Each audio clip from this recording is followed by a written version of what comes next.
नमस्कार। MPPSC mains 2022 का जो पेपर थर्ड हुआ है उसे आज देख लेते हैं क्या क्या पूछा उन्होंने।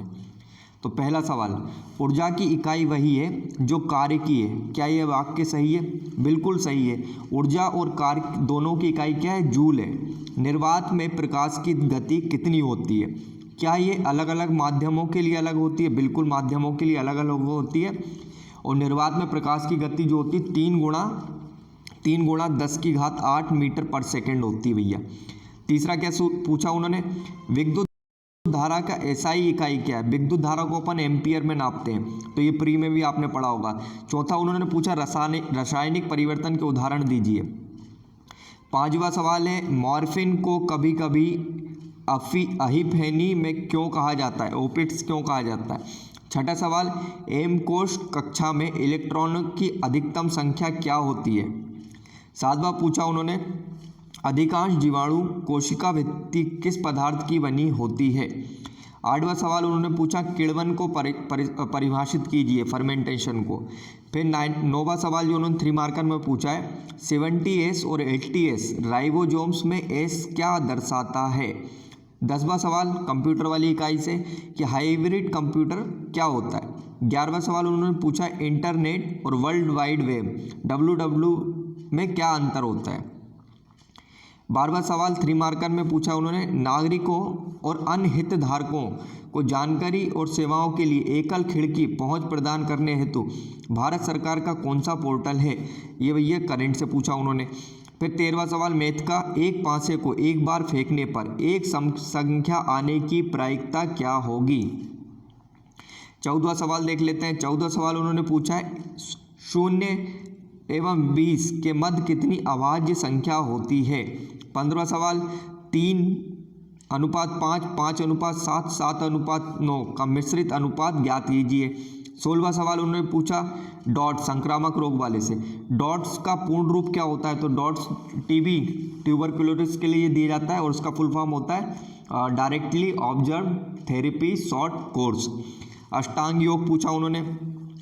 फिर 18वां सवाल उन्होंने पूछा, यूनिसेफ का फुल फॉर्म बताइए। तो यूनिसेफ का फुल फॉर्म होता है United Nation International Children's Emergency Fund, और ये बना था 1946 के अंदर, और अभी इसका हेडक्वार्टर जो है न्यूयॉर्क में स्थित है। 19वां सवाल उन्होंने पूछा, हरगोविंद खुराना को किस विषय में नोबेल पुरस्कार मिला था? आज हरगोविंद खुराना का वैसे जन्मदिन भी है। फिर 20वां सवाल उन्होंने पूछा, चंद्रयान 3 के लैंडर तथा रोवर के नाम बताइए। तो हम जानते हैं कि प्रज्ञान और विक्रम इसका आंसर होगा। कृत्रिम बुद्धिमत्ता क्या है, इसको बताइए। फिर 22वां सवाल उन्होंने पूछा, हॉट स्प्रिंग किसे कहते हैं? 23वां सवाल में 8वीं यूनिट से पूछा, ऊर्जा के पारंपरिक स्रोत की परिभाषा दीजिए। तो ये बिल्कुल डायरेक्ट सिलेबस से उठा के पूछ दिया उन्होंने। जवाहरलाल नेहरू राष्ट्रीय सौर मिशन कब प्रारंभ किया गया था? ये थोड़ा टफ पड़ सकता है। फिर उन्होंने पूछा, जैव आवर्धन क्या है? ये भी डायरेक्ट सिलेबस से आ गया आपका। 26वां सवाल देख लेते हैं, मॉन्ट्रियल प्रोटोकॉल क्या है? तो ये तो प्री के दौरान सब ने पढ़ा होगा, सब लिख कर आए होंगे। इसका आंसर जो है ओजोन के लिए किया गया था। 27वां सवाल, ई वेस्ट क्या होता है? तो ये भी डायरेक्ट सिलेबस से आपका हो गया। ऊपरी महाद्वीप भूपट्टी की संरचना कैसे बनती है भैया, ये बताओ। 29वां सवाल, आग्नेय शेल को परिभाषित कीजिए। और 30वां सवाल उन्होंने पूछा, जलवायु स्तर को परिभाषित कीजिए। ये थोड़ा टफ है 30वां 3 मार्कर। तो ले दे के बात है कि 3 मार्कर मॉडरेट रहे, ज़्यादा ना टफ ना ज़्यादा इजी। चल 5 मार्कर देख लेते हैं। उत्तल दर्पण के उपयोगों का वर्णन कीजिए। ये लूसेंट में आपको मिल जाएगा। फिर दूसरा सवाल उन्होंने पूछा, एक रूलर को मुक्त पत्तन के तहत गिराया जाता है। इस रूलर द्वारा 21 सेंटीमीटर की दूरी तय की जाती है। प्रतिक्रिया समय को सेकंड में ज्ञात कीजिए। ये मैथ का सवाल हो गया। तीसरा सवाल उन्होंने पूछा, NH3 एक लुईस क्षार और BF3 एक लुईस अम्ल क्यों है? समझाइए। बिरंजक चूर्ण के उपयोग लिखिए। ये भी लूसेंट में आपको मिल जाएगा। फिर उन्होंने पूछा, पौधे के भ्रूण कोश पर एक टिप्पणी करिए। ये भी लूसेंट के अंदर है भैया। फिर उन्होंने पूछा 2.6, स्वास्थ्य एवं स्वच्छता क्या है? ये ज़्यादातर नोट्स में आपके मिलेंगे। फिर कंप्यूटर की प्राथमिक मेमोरी क्या होती है? ये आपको मिल जाएगा, लेकिन इतना बड़ा कंटेंट नहीं मिलेगा आपको 5 नंबर लायक। 8वां सवाल देख लेते हैं, मशीन स्वतंत्र भाषाएं क्या होती? ऐसी भाषाओं में लिखे गए कोड को कंप्यूटर कैसे निष्पादित करता है? फिर 9वां सवाल उन्होंने मैथ से पूछा कि भैया अमन की आयु रवि की आयु के 3 गुना से 15 वर्ष अधिक है। यदि अमन की आयु 60 वर्ष है तो रवि की आयु ज्ञात कीजिए। ये मैथ का है। फिर 10वां सवाल उन्होंने पूछा एक शहर की जनसंख्या 10% की वार्षिक दर से वृद्धि हो रही है। यदि इसकी वर्तमान जनसंख्या 20,000 है तो 2 वर्ष पश्चात शहर की जनसंख्या क्या होगी बताइए भैया। फिर आगे पूछा 2.1 कि राष्ट्रीय आयुष मिशन पर एक संक्षिप्त टिप्पणी लिखिए। तो ये ज़्यादातर सिलेबस में मतलब ज़्यादातर कोचिंग के नोट्स में मिलेंगे। पल्स पोलियो टीकाकरण पर संक्षिप्त टिप्पणी लिखिए, ये प्रीवियस ईयर में पूछ चुका है। फिर उन्होंने पूछा TIFR के बारे में संक्षिप्त टिप्पणी लिखिए, तो ये बता दोगे आप। फिर 14वां सवाल जो उन्होंने पूछा भारत सरकार द्वारा दिए जाने वाले राष्ट्रीय विज्ञान पुरस्कार के नाम बताइए।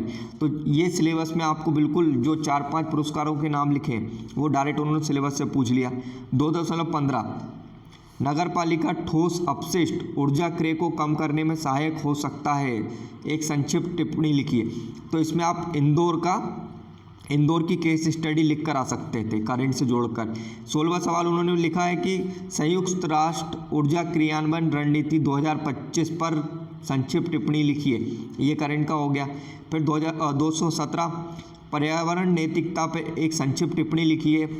फिर 18वां सवाल उन्होंने पूछा पवित्र उपवन क्या होते हैं, संरक्षण में इनका क्या योगदान है।